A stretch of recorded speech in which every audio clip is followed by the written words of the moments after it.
You're now tuned in to your favorite host of choice, Miss Aketa Jones, Miss Aketa Jones, Miss Aketa Jones. Hey! Let's go! Turn your radio up and just listen to your voice, your business. You're now tuned in with your host of choice, Miss Aketa Jones, the lady with the voice. Miss Aketa Jones, Miss Aketa Jones, Miss Aketa Jones, the lady with the voice. What's up, everybody? You are listening to Your Voice, Your Business podcast with me, your host, Aketa J, that is. And I have a wonderful guest with me, and you guys are going to love this interview when I tell you it's just amazing. He is just an amazing person. I've never seen one man do so much. And this is none other than Dr. Domonique Mitchell. What's going on, young lady? Welcome, sir. How's it going? Blessed and highly favored. I know that's right. How's life treating you? I woke up this morning, and that's the best thing that can ever happen. I know that's right. Tell my audience where you're from. I'm from East Elmhurst, New York, Corona. Are you serious? Shea Stadium, directly across the street from LaGuardia Airport, 127 Park. Are you serious? Okay, so what was your upbringing like in New York? You know, my upbringing in New York was blessed because I was raised by my grandmother because my mother was always working. But my environment, one great thing about New York in the 70s and early 80s is we got to play. We made our own, we played in the streets. When snow happened, we played football. When fires happened, they knocked down the houses. That was our lot to play baseball. So we created a lot of stuff in New York City. And that was the best part about New York. You had to create something incredible and learn your gifts from God at a young age. Wow. When did you know you had a gift from God? Actually, my mother said to me, she knew when my grandmother passed away. No, I'm taking when my aunt passed away in like 90 something. And I saw, as they were carrying her out, a bunch of men grabbed my aunt's coffin, but it wasn't her children. It was ushers. And I remember getting up there at a young age, and I remember calling each one of her sons and one of her brothers, all of her sons and brothers, and said, if you don't come up here and grab my aunt, I'm going to drag her out here. And I'm going to drag her to her final place, but no one's going to touch her except her family. I appreciate you, but I think there was only like 12 or 13. Oh my God. And these grown men got up, and they did everything, and I led them out. My mother said, God has something for that man. Yes. Indeed, he does. Well, I'm not going to say he did because you're still doing your thing. Oh, yeah. When I say I don't like to use this term, and I don't want to put you on the spot, but you look rich. You look like money. When I first met you, I was like, he smell good. You just saw me get out of Maybach. That's what you thought it was. Before you got out of your Maybach, you walked past me and Mr. P, and I was like, he smell good. He smell rich. Then you got in the Maybach. I was like, I think he rich. And I'm rich in spirit. But hey, wealth too. You know, you're humble with it. So you recently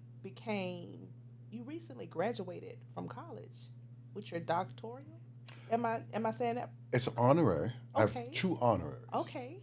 That one was for humanitarian because of the kids that I've helped. Okay. And the other one is for Christian business because of the business school that I've helped build and help define. Tell me about that. The business school, my partners, myself, Gerald Poe, shouts out to Gerald Poe, Kenneth Hutchins, shout out to him. We've came up with this, I've been doing boot camps for over 30 years to help kids in life to move forward. Physical boot camp, where a lot of these kids get in trouble and judges ask me, can they go to my boot camp, and we go through all that. while my partner created a asset about business and associates and about computers, and my other one does construction. So we have these kids do all three. And when they graduate and everything, the judges kind of like slashes their whatever problems they have, their record. That's amazing. How can you help the children in today's time in Atlanta? How can you help them now? What do you recommend? Because this generation is a little different. It's very concerning. What would be your suggestion in being a mentor for some of the young men that's coming up? Well, first of all, to be a mentor, you have to understand the problem. I was the problem. No. I've been in the entertainment industry for 30 years. So I've been in since 88. So you talk about most of the groups that I work with, we created this problem. The Little Kims, the Biggies, the Wu-Tangs, the Kid and Plays, the Kwame's, the Salt and Peppers, the In Vogues, the Father MCs, the Big Daddy Kane. When you look at what's on, whoever controls the television controls the world. Now whoever controls the internet controls the world. So how we can fix it is if we don't own anything, birth on the earth what you're worth and stop giving away your purpose. If we don't own anything, if you don't own the kitchen table, you must be on the menu. And I know you're tired of being carved like a steak. So as black people, we don't own anything. So, and the ones that do own, we can't come together. Fortunately, Michael Jordan don't come with Magic Johnson. Magic Johnson don't come with LeBron James. Oprah Winfrey don't come with, we all individually doing individual stuff. So until we come together like every other culture, we can't fix none of our culture. It's not going to get any better before it gets worse. Wow. I've never heard it in that term. That's deep. You mentioned the entertainment industry, and you are a heavy hitter, but you're a heavy hitter behind the scenes. Mm-hmm. Why do you want to be behind the scenes? I like walking through Lenox Mall without nobody knowing. The best part I do, I love walking through Fitz Plaza and the artists that I help, they get mobbed while I can keep on going. I love that part. That's a beautiful thing. You know what? Miss Domonique, you have created greatness. Expeditionalism. What is it called? Expeditionalism. What is it? Please break it down, sir. Look up the word expeditionalism. It means you've been through hell and back, but you got the keys to hell, and you kept going. No matter what they did, they could not stop you. There's excellence, there's black excellence, then there's black expeditionalism. Good Lord. Mm-hmm. I'm so blown away. You named everybody that I grew up on, and I'm gonna be honest with you. I still listen to them. I love the music from the 80s, the 90s, and the early 2000s. Right. I love it. I'm sorry, and of course I listen to all my gospel. I love all genres of music. But when it comes to R&B and rap, back in the day rap, I play it every day, mm-hmm. and I'm just going to be honest because to me that was music. Right. What do you think about the music nowadays? I think it's grown. Okay. Now remember, you have people who, what do they call them on the internet? You have people, what do they call them? Influencers. Influencers. The devil's influencer too. Ooh. So, how much education do you have to follow this influencer? If you have education, then you're not going to follow any influencer because you're educated to be a leader. So what can you influence? Yes. Now, we all need leaders, but sometimes you surpass your leader. That's the problem with the church. The pastor don't want nobody to be bigger than him. Oh. And some pastors don't even want Jesus to be bigger than them. Ooh, they're in the wrong business if they feel like that. Wrong business. You can tell which ones. I'll prove it to you. Think about this. You have a minister, you have a pastor that has been ministering for 25 to 30 to 40 years in the church. In the facility. We are the church. Yes. He dies. You have deacons that have been up under that ministry for 10 and 30 years. Yes. The boards never ask the deacons. They go outside to go get another minister from somewhere else instead of uplifting the deacons who had who helped Miss Cheryl, Miss Anderson move, did more than the pastor, because the pastor called the deacons. But they never get that uplift. How do you think they must feel? Someone else comes in. We see it happen in Baptist churches, Christian churches, and all those churches. And also remember, it's not so much the leadership, it's what they don't want to let go. Unfortunately, our elders only feel moved and wanted in the church. Outside of that church, if you take a person that's really influenced in the church or big and you take them on the outside, nobody knows them. But in that church, they're powerful because those 50, 40, 60-year-olds, 70-year-olds follow them. But outside of that, they can't let it go because nobody knows them. Wow. Now, that's not for everybody, Right. but for a lot of them, they need that power. Wow. Do you affiliate yourself with the church? I am the church. All right. I affiliate myself with my Lord and Savior. I don't need, not saying I don't go to I call it a facility. It is a facility. Not saying that I don't go. There's a lot of great ministers out there. Yes, There's it a lot of, and I don't judge the minister. I listen to the word. Yes. Because in the Bible, everyone in that word was a sinner. So we listen to the man and we judge the man, we judge the woman, but we don't listen to the word. You have so much wisdom. You say life taught you. Pain to make you go through hell. Good Lord. The words we speak become the house we live in. Explain. Whatever you say becomes your house. So if you live a bunch of lies, you're building a house of lies. If you live the truth, you're building a house of truth. And remember, a lot of people don't want to stay in your house with the truth. That is the truth. That is the truth. So you say, what you say about me is because I've lost more than I'll ever gain. And when you lose so much, you learn to hold on to so little. Wow. So 20 years ago, this microphone meant nothing to me. Now this microphone is very powerful, so I hold on to it because my voice is totally different than it was 20 years ago. Wow. How did you migrate into music? Because I know you are, I want to say the co-founder of Comic View? No. I'm co-producer. I'm so sorry. I was in the music first. I've been in the music industry since 85. Wow. Since Kid and Play, Gene Griffin, Father. I've been in there so music was my key. And that was all because of New York City. Play lived next door to me. Herbie lived around the corner. Eric B. lived down the block. Run DMC lived over there from Queens. So we all grew up all together. And y'all helped each other be great. We did not help each other. We challenged each other. Big difference. Wow. New York City will challenge you. You become, oh, he's doing that? I want to do that. Oh, he thinks he's better than that? I want to be better than him. And y'all that was an everyday thing for you Everyday guys. thing in New York City. And everybody got along. We didn't get along. We hated each other. What? The thing about New York City, is Queens men don't like Brooklyn men. Brooklyn men don't like Staten Island men. Staten Island men, but when we leave New York and we come down here, we love each other. Wow. Everything ceased. Because y'all got a connection now. Connection now. But while we're in New York, I don't like your ass. You are so funny. So who was the first group? Now let's go back to Comic View. How did you even start with Comic View?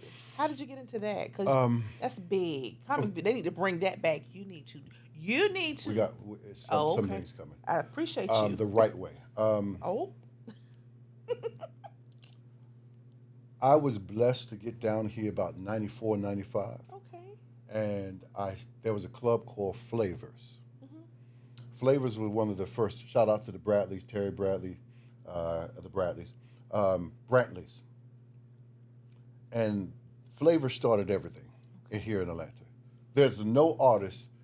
Every artist's first show was at Flavors, from Little John to TLC. Matter of fact, Lisa Left Eye in Ladies Night, even actually in her rap, She says, from flavors to frozen paradise to join. She was talking about our club. Oh wow! I remember that verse. Everybody in Georgia, I don't care who it is, and everyone from New York City, Wu-Tang, Fat Joe, Puffy, they all flavors. Wow. And so then we created the Atrium in Stone Mountain. And the Atrium became one of the biggest venues for us black folks. First black venue where we turned a movie theater into a 3,000 person club type thing. And everyone performed there. And so I was in LA one time and not knowing, one of the producers of Comic View said, hey, we're coming down to Atlanta. I was like, oh, sure, I got a venue. Yeah, you do. They came down, checked it out, and there it was. And so he was like, hey, can you do this job? I was like, what job? So my job was actually to go out and get the crowd you see. That was my first job. So the crowd participation was the job that we had to go get. So all of those people you see on Comic View, every last person I was responsible for to sit down, to go recruit and come. And we did 4 shows a day for a month. Monday through Friday, 4 shows for a month. So, and you met the greatest. They're great now. I created the greatest. My God. I knew you did. I knew it. My shows was Ricky Smiley, Bruce, and I think 2, D.L. Hughley, and some other folks. Yeah. What about Martin Lawrence? Now, Martin was on Def Jam. Def Jam. I remember that. Okay. I'm when I tell you. But we was the original. Yes, you were. and when I tell you, it took my mama so long for us to even get cable, so we could us to be able to watch it. It was a trip. So, when you created the greatest, what did you see in them? Because I'm gonna tell you something. One thing I've learned: a lot of people despise small beginnings, and the Bible tells you not to despise small beginnings. So when you saw Ricky Smiley, when you looked at Bruce, and DL, you knew they were going to be something. At that time, no. Really? You just gave people opportunity. Wow. Did you believe in them? At that time, no. I didn't even know who the hell was. I was so busy worried about the crowd and worried about television and worried about the cameras and everything, you know. But as you continue to work with them, and as you say, because, you know, we set the crowd up. If next time you watch BET, we would always say, if a couple would come in, we separate them. So we'll tell you, don't think that you're going to be sitting next to your husband, your wife, whatsoever. We got to make you look funny. So we put some fat person up front, if it's for Bruce. We'll put somebody who maybe not look right for Ricky Smiley. You have to know how to set your audience up. So if that comedian loses their focus, they go to the. So I'll be like, listen, Bruce, I set 2 people. He's like, all right, cool. You know, so you set the crowd up for that crowd participation. If someone dressed in, you know, it was New Orleans. Yo, this guy got a sheepskin in 99-degree weather. You're in the front. You know, your eyes are cross-eyed. You're in the front. You set them up. Who taught you this?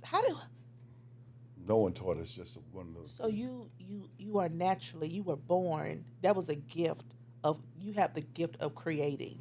I have always told I've been a leader and a visionary all my life. Wow. Even when my mother said I used to play by myself and do things, I was the only child, so I had to create. Wow. That is amazing. That is amazing. You created some of the greats in comedy. What about music? I do know. No, you go ahead and tell me, and then I'm going to talk about that. Well, you've seen the Unsung. That's what I want to talk about. Blaque. Shouts out to Natina, Shamari, Brandy. You know, God bless Natina. Left Eye. I have to start with Lisa Left Eye. Yes. Left Eye believed in me way before I believed in myself. I was her bodyguard for a long time. And that's how I actually got back into the industry around 94, 95, being Lisa Left Eye's bodyguard. Wow. And it's funny because she came into the club one time and a fight broke out. And I lifted her, Not knowing who I knew she was, but fight lifted up, threw her on the other side of the bar, and the fight broke out, and we all da da da da da. And she looked at me and said, "You my bodyguard." Are you serious? That's how it started. She said, "You my bodyguard. Meet me here tomorrow." Where the hell are we going? Next day, I'm in an MGM Grand. Oh, wow. I didn't know it'd be no bodyguard. I learned everything on the way.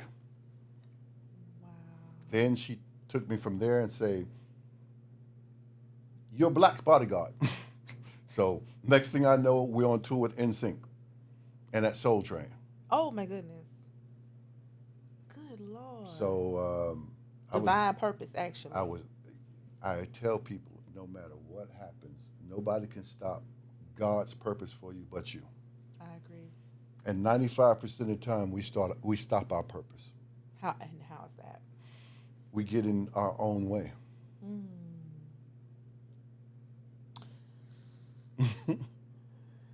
You always hear, nobody can start what God has. Yes, can. You can.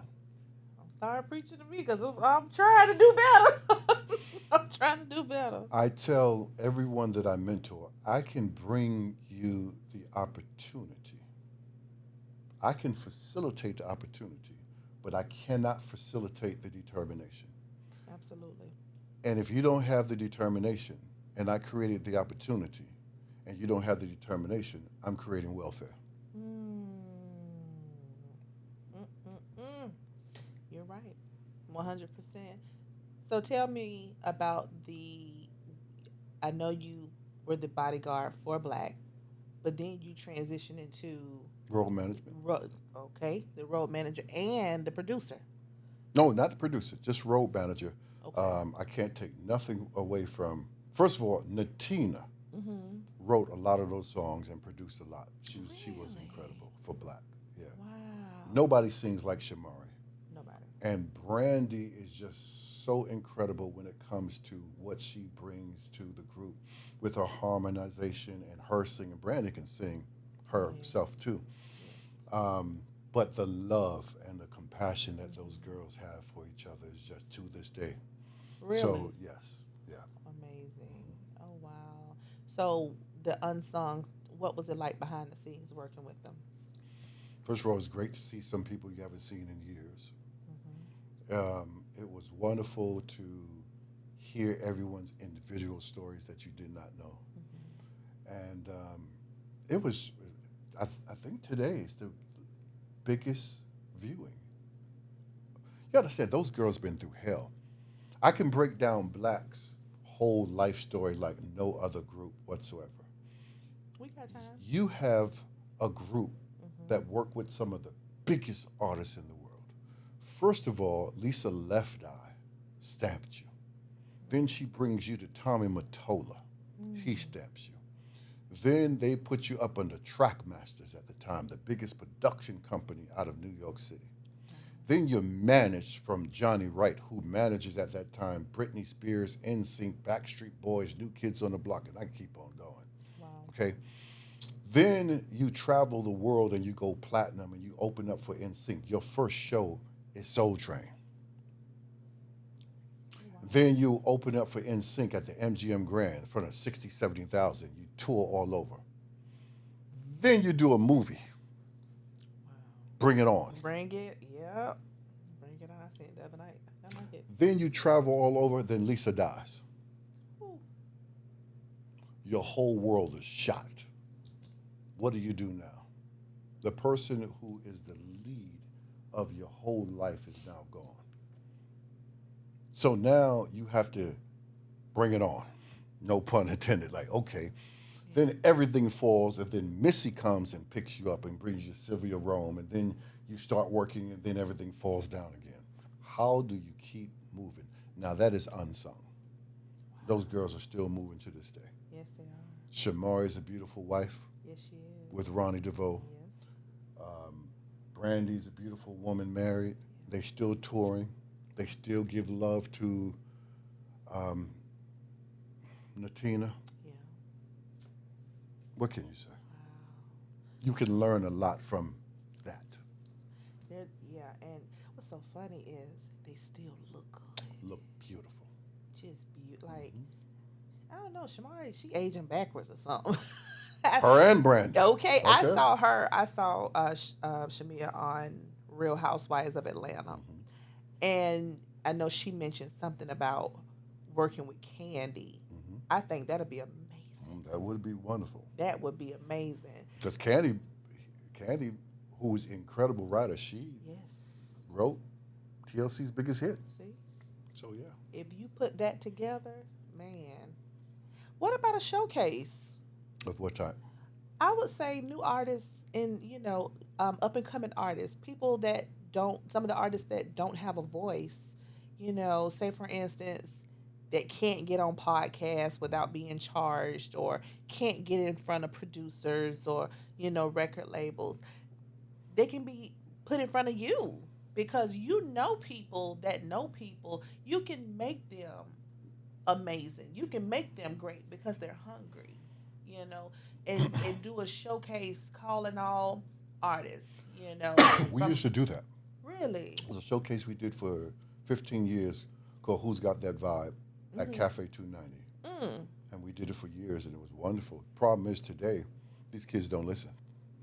And you have to have the mentality. They think they know everything right now. And a lot of executives just they don't want to be developed. They want to be developed by the internet. They don't want to be developed. So this is the reason why you've seen in the past 20 years there haven't been no hits from black artists. They want to be on TikTok within radio. They want to be Instagram instead of touring. Their touring is likes. They never wanted to go nowhere. By the time they go somewhere, they realize, oh, this is harder than what it really is. Oh, this is the entertainment industry. Oh, I got to get in front of all these people because they're used to pausing, stopping, recording. That didn't look important. You can't do that when you're on. That's why they have to rap over and sing over their lyrics because they can't really rap and sing. Are you serious? Oh, wow. Well, what about the ones that want to? What about the ones that, that will listen? And then you have some, they're not kids, but they're like adults, perhaps maybe my age, that want to break into the music industry that never really had a chance. They did have a chance. They just picked the wrong management. They picked the wrong people. They were hard-headed in their 20s and 30s. They didn't want to listen. Now in their 40s and 50s, they're trying to do the same thing. Nothing wrong with it. It's just you have to have the realization. It's like a relationship. You pick the wrong folks. Sometimes you have to stop. Your dream becomes a nightmare. And sometimes you have to teach other people. So you have a lot of rappers from the 80s and 90s still rapping. Why don't they become record executives? Because Tommy Mottola, Clive Davis, Sylvia Rome, Jimmy Iovine, they were all artists that became executives in the 70s and 80s. So why don't we do the same thing? Because we're selfish. All of those rappers in the 80s, 90s, 70s, early 2000s, why don't they stop and become executives to get some of these young folks and teach them what they know? In Jacksonville, Florida, that's where I'm from. We call it crabs in a pot because no one wants to see you win. It's only a select few that want to see you get to the top. They want to see you, strive, but it's not a lot. It's not a lot, and when you're doing good, it's the fake jealousy. I mean, it's the fake, hey, but it's that real jealousy. Like, we can't feel it, You can pick your sins, but you can't pick your consequences. Facts. So at the end of the day, you have those same type of artists that people are living for compliments, they're not living for accomplishments. So do you think that perhaps when you say they're selfish, do you think that you could help them? You can't help everybody. We can't help everybody. That's why I have a boot camp. I have a boot camp. Tell me about your boot camp. You go Domonique Mitchell Boot Camp for the Stars on Instagram. My boot camp been doing for 30 years, started with Lisa, where music artists work out. Boot Camp for the Stars. Is that why you in great shape? And you don't look your age, sitting over there looking like Morris Chestnut? Morris Chestnut look like me. I met him. Shouts out to Morris. He's a good guy. He's a He great is. guy. He's an incredible guy. I look up to him. I look up to him the way he presents himself, the way he loves his wife, Yes. the way he Yes. continues to work, and the way he continues to just strive and don't let nothing. And if something does bother him, he goes in the corner, gets it out, and just come on back. Do you? Those are the type of men that we as black men need to look up to. Yes. And if you see, he doesn't give his props. He has 2-3 shows. He plays a doctor one show, he plays a lawyer on the other show. Okay, he's not playing gangster at 50 some odd. He's not playing a drug dealer. And we don't give him his love. And here's the reason why. Because we don't own nothing. All of these podcasts and all of these folks, they're too busy trying to do drama instead of saying, you know what, this is dedicated to Morris Chestnut. This is dedicated to Spike Lee. This is dedicated to Samuel Jackson. And we want to give them their love. Let us show you and do stuff like that. We have to say, oh, she said, he said, she says, I he. can't do it. And you know the reason why we do it. And I'm sorry if this hurts feelings, but I've been in this game too long. Hurt their feelings. So. The reason why you do that, and the reason why you have to have D, E, F, G, H, I, J artists on your, because no one gives a damn about you. It's your show. It's you.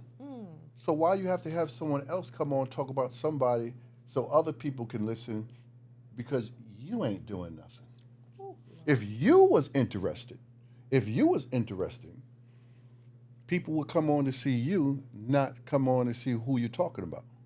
I can't do it. Because I've never seen an A-lister and a B-lister on a podcast. They're working. Booked and busy. Your C, D, E, F, G, the ones who worked with them, who ain't doing nothing, who got to talk about them. If you don't talk about them, nobody care. You got to keep talking about Puffy, because no one gives a damn about you. So you have to talk about Puffy, because you're not doing nothing. You may slip in there, oh, I got my book. I got my book talking about Puffy. I got my book talking about Mace. I got my book talking about, oh, I got a cooking let's talk about your cooking thing. Okay, that was for 5 minutes. Oh, Lord. You are who you watch. So you want to know why your life isn't doing anything? Because you keep watching drama. But don't get me wrong, our parents did it too. It was called soap operas. Young and the Restless. Yeah, but they did it after work. Ooh. Oh. Oh. You done read the audience.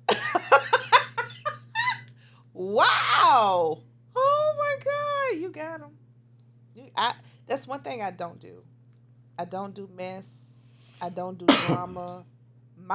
No one can ever say, whenever you go back and look at my YouTube channel and see all of my podcasts and even my radio shows back from 2013, you would never see me or any of my guests gossiping about what somebody's doing and what I don't do that. I promote businesses, artists, authors, everything. I just no mess. And I don't that's do the reason mess. why you continue to be prosperous.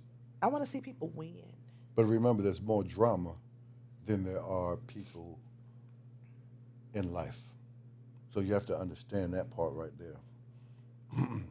There's more drama in this world than there's more positive, because there's people who own the networks that want drama.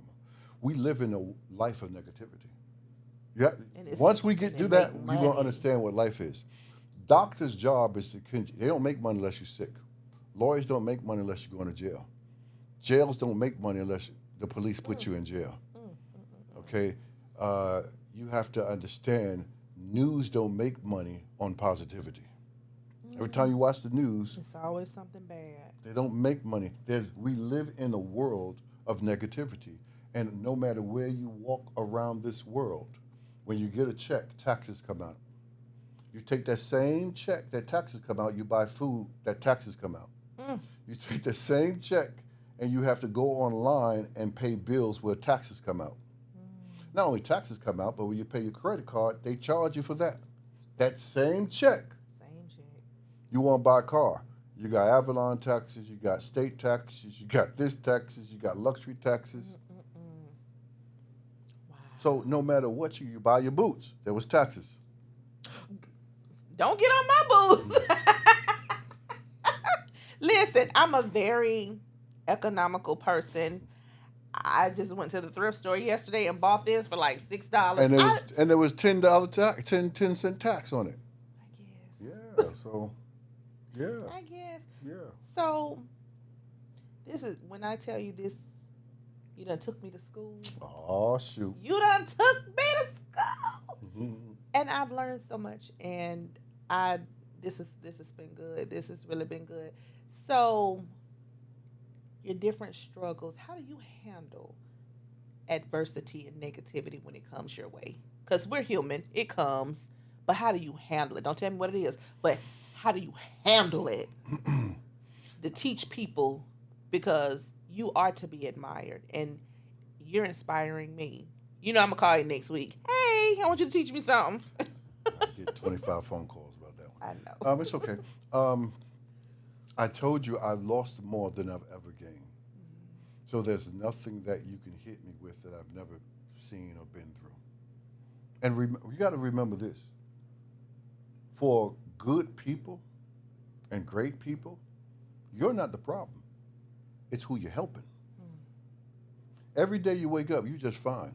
It's when the phone call comes and someone asks you to help them.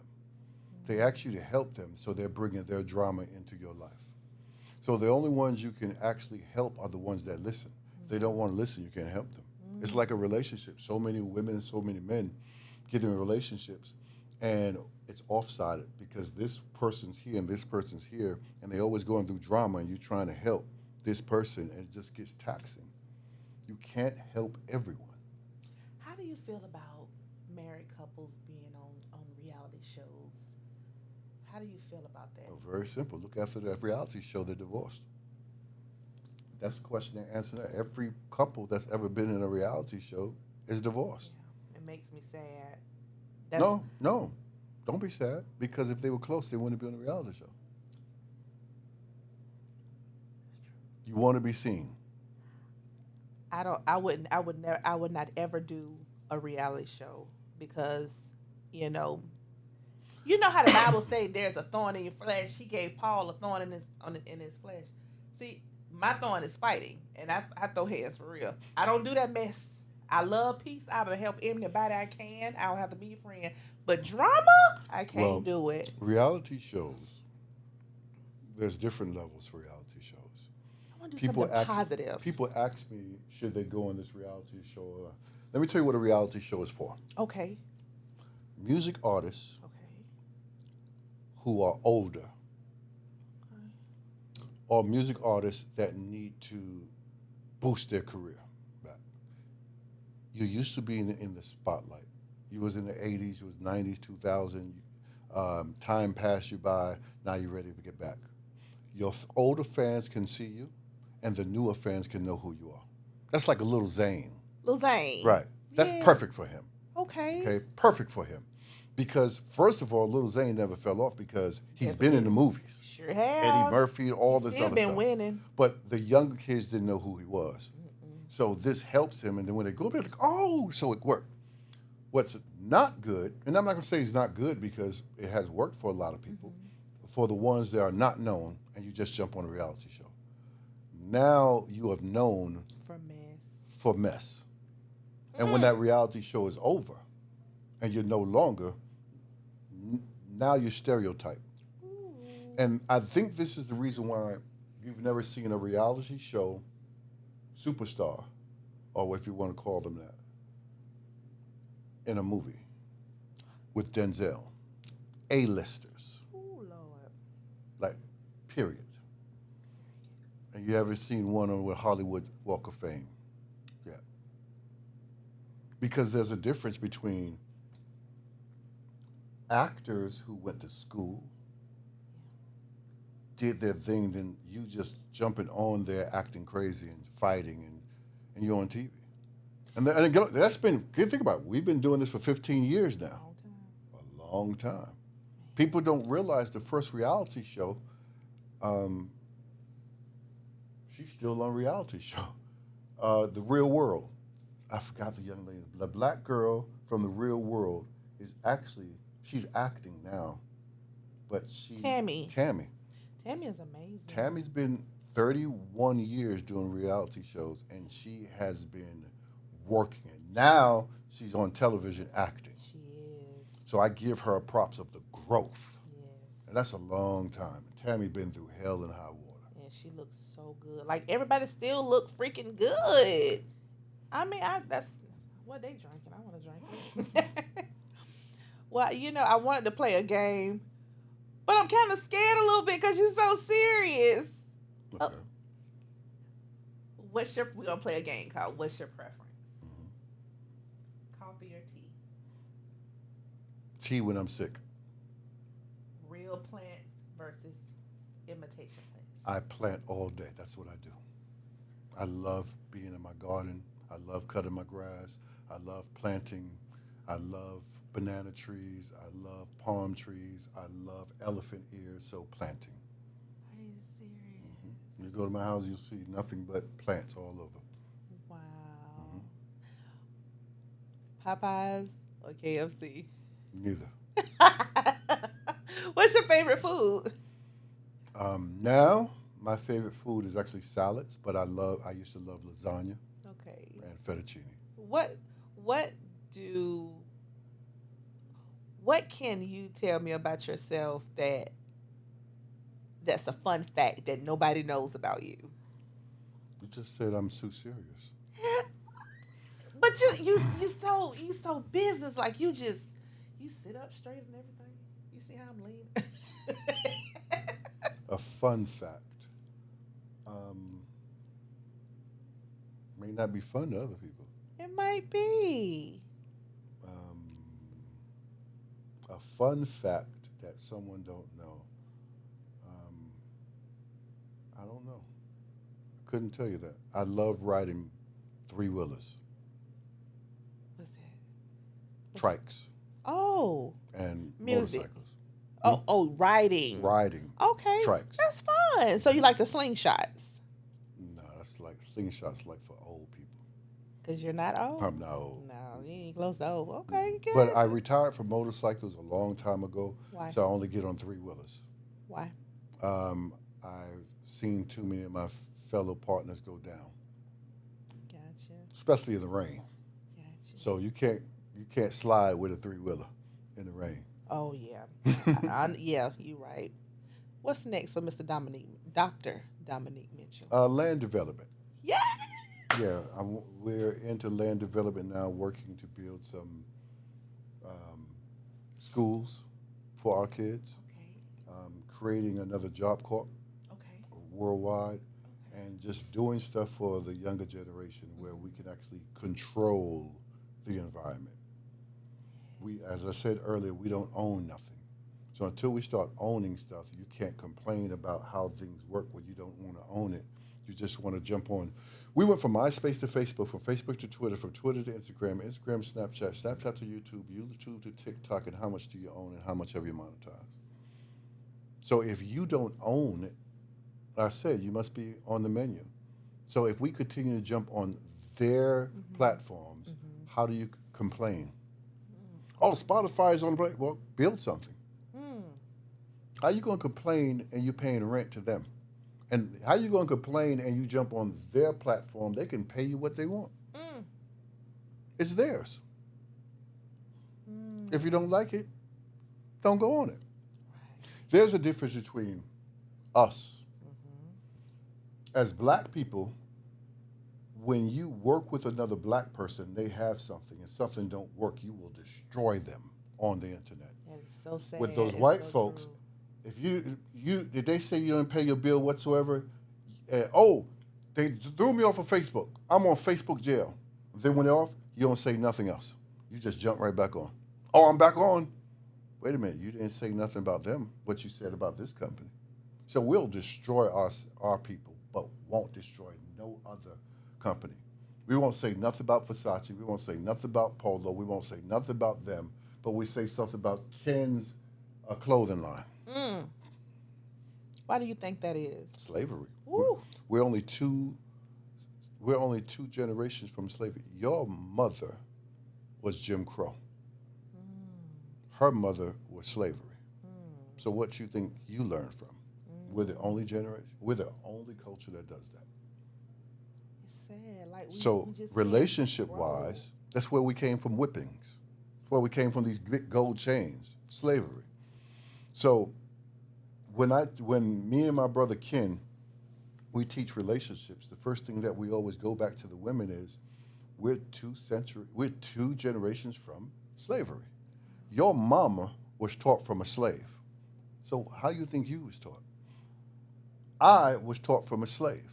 So as a man, black man, how you think I was taught? So when as a black woman, as a black man, we come together, we have this slave mentality. Whew. So instead of loving each other, only thing we have in common is sex. And that's it. Because we have no communication skills whatsoever. So when did your mindset change? After I started losing everyone I thought I loved. We have to change ourselves and retrain ourselves. Yes. So you can sit here all day and listen to all these people on podcasts and they can tell you what they feel and how they like, but if you don't retrain yourself, I can't go in my last relationship and date you the same way. But that's what we do. Because we don't go get therapy. And church ain't therapy. Your pastor ain't therapy. That Bible ain't therapy. Because you can't read that Bible with the same slavery mentality. Wow. So you have to go get help. Therapy is good. And I think enough men don't go to get therapy as well. They do. You think so now? I'm a man. I can tell you, a lot of men go to therapy. The problem is we don't own, just like a lot of men are good fathers. Yeah. We just don't own the conversation piece to show it. There's more men that finish therapy than women. Yeah, I said it. Why is that? Do you think that we think we're always right? No, y'all don't want to go back into your past because it hurts. Us men, we can stick there and say, damn, God, because when we don't talk as much, so when something hits us, we sit there and go, you know. And women sit there and go, because it hurts too much. You were raped by your uncle, brother, or whatever, outside. You was hurt, you was this, you was that, and you was told to shut up. You was told to keep it in the house. You was told to keep it in the church. You was told no one should know. And your mama or your grandmama is the ones who told you no. Remember, you're only 40 years away from when you had rights. Wow. You learned from a woman that didn't have rights. Wow. Wondering why women are loud, or why women this, why women are that. There's a real big reason. We've hurt. Our culture hurts. Wow. You see it on television now. You've been seeing it. Yes. There was a time that only thing you saw when black people was on TV was Maid and Coon. Yeah. Until Sidney Poitier. Yes. You didn't know ownership until Bill Cosby. Yeah. Oh, yeah. You didn't know nothing about school until School Days.